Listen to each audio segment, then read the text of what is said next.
Good afternoon. It's April 10th at 2 o'clock exactly, and I'm just on a quick break from work. I like to get naked in my breaks. I just want to talk about family for a minute. I have some footage to show you. The other night, we went over to my parents' house, and I got my mom actually talk on camera a little bit, and she's very uncomfortable in front of the camera. And I got my dad a little bit, and my grandma. So, family. My family is awesome now. That's the first thing I want to say, because it matters now. What they're like now, and not what happened in the past. But I'll tell you a little bit about history. Came out to my parents as bisexual when I was 16 because I knew I only liked girls, but I didn't want to have the blow of being a lesbian to them. I went to a Catholic high school, wore a skirt every day for 4 years, and a Catholic grade school. My mom teaches at a Catholic school. It's just not very accepted or known or tolerated there in such a setting. So, I got a lot of flack in high school for being a lesbian my senior year, and then, because I didn't care, I dated girls, whatever. So then, my parents took the news of being bisexual okay. My cousin Anna has a PhD in psychology, and she really helped my parents come to terms with my sexuality, and they never really gave me a problem, always let me wear ties, date the girls I wanted to. You know, they were just cool with my girlfriends. They were always fine with that. So I thought coming out as transgender, you know, would be a little bit different for them, but I didn't think they'd take it as hard as they did. One day, about 3 years ago, in April actually, of '05, I told my mom in Target, I just broke down, I said, I told my therapist I'm transgender, I feel like a boy. She says, that's fine, talk to your doctor. She had no idea by September I would have had a prescription for testosterone. I saw a doctor who did not believe in transgender. I saw her for depression issues. I came out to her in hopes of getting a letter, and she absolutely would not write one for me, so I started seeing another psychiatrist who immediately wrote me a letter. And my parents just didn't know what to do, and I went to the doctor at school and I got a prescription for T in September of '05, and my parents just were not okay with this. So we met a couple more times with my psychiatrist, had family sessions, and my dad finally said that it was okay to go on T. I was just waiting for them because we're a very close family and I wanted them to be ready. I mean, I'd just come out to them a few months before, so, give them some time. So 2 months later, in November, I started, them only knowing I was trans for about 6 months. So they weren't calling me he or Charlie or anything for a long time, almost took a year probably. But I was on hormones, my voice was changing, I was getting facial hair, and my parents just were not getting it, were not accepting it, we were having fights all the time.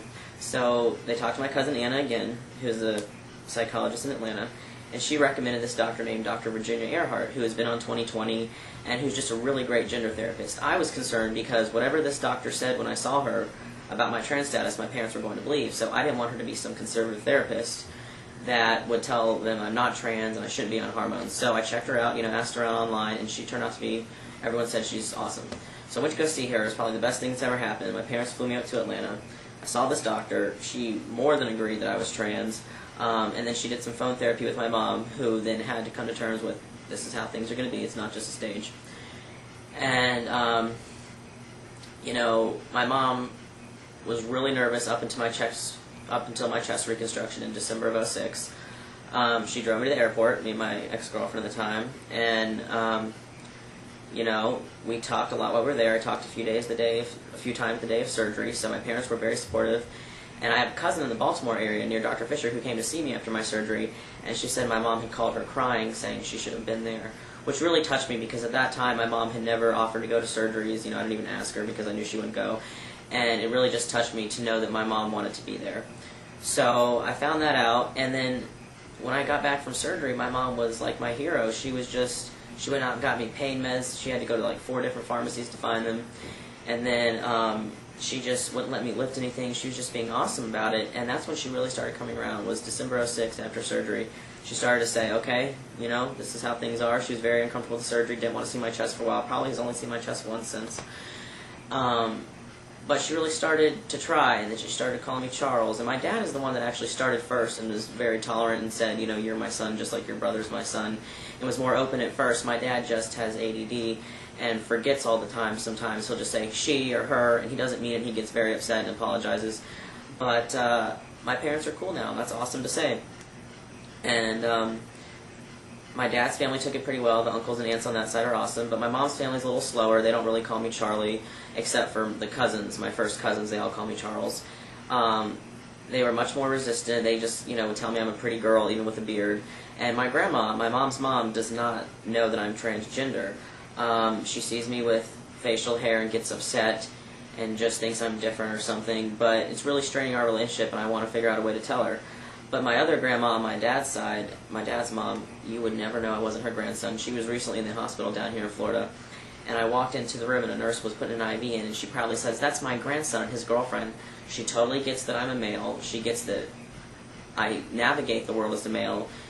She's really just gets it. Like, she does cute things. Like, one day I opened the door for her, and she's like, "Can you get that for me, big, strong man?"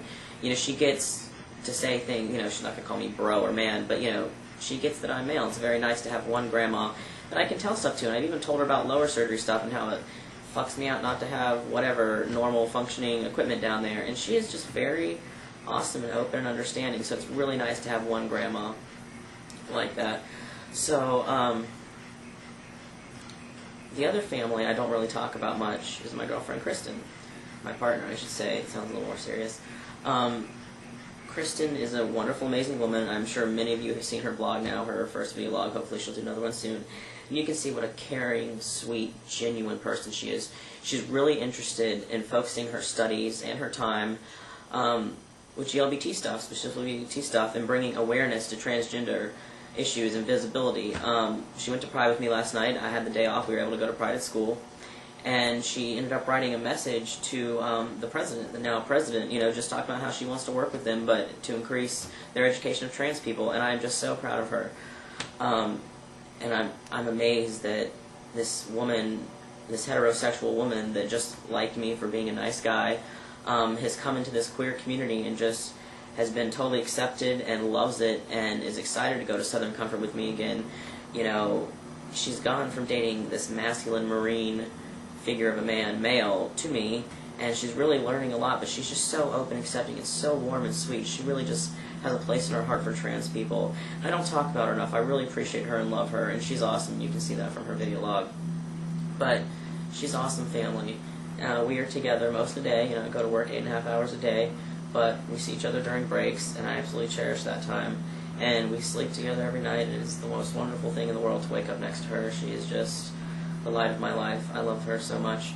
But I don't talk about her enough. But that family, she's just accepting. She's really the only person in my life that has only known me as a male and sees me only that way, and really knows, I'm transgender, was born female, but it just doesn't factor into how she sees me, and it's just wonderful. So it's great. She's just wonderful to be in a relationship with her. So this footage I'm about to show you is about 9 o'clock on Friday night. My mom has been up since 5 in the morning, and really she's not in a bad mood. She's just very tired. My grandma's very tired. It's been a hard day. My brother is a handful. And my mom is kind of camera shy, so it's not that she's unfriendly. She's a very sweet woman. She just is camera shy, but you'll see my dad loves the camera. So that's it. And yeah, it's 2:08 now. See you guys later. Well, I just want to sit here and film with my beautiful grandmother and my mom, because I've done a lot of vlogs and some of them were very frustrated, but it's just awesome because everything is good now with my parents and my grandparents. I get to brag about Granny at work. Someone's, this guy was asking me today, what was your old name? And I told him, and he said, does your mom and dad call you that or Charlie? And I said, they call me Charlie. I didn't even bother to say, yeah, it took him, like a year and a half, because I used to be so upset, but it's the present, it took you that long to understand that it's okay and that, I'm fine. And it really, I finally think I've settled into myself. What do you think, Mom? Oh, definitely. We're definitely. Dr. Pruitt said a different person. Like a different. Yeah. Oh, you even have your watch on. You have. It's a new day. It's a new day. Yeah, Deb, you come along, definitely. Everybody's come along there. Yeah. Definitely. And someone's calling me. I just want to say that I have an awesome grandma who you would never know I wasn't always her grandson, because she's so cool. But that's her. She's so good. And they're all tired. She's been here for 3 months. She's going home tomorrow, so she's tired. Watch the mess. Hey, Dad. Mouth and Red light. This is my dad. He's sweaty, but this is the guy That's me. I I named myself after him. Are you proud of that? I am. You like that? I love Did you it. like hearing that when I graduated? Mm-hmm. That was cool, huh?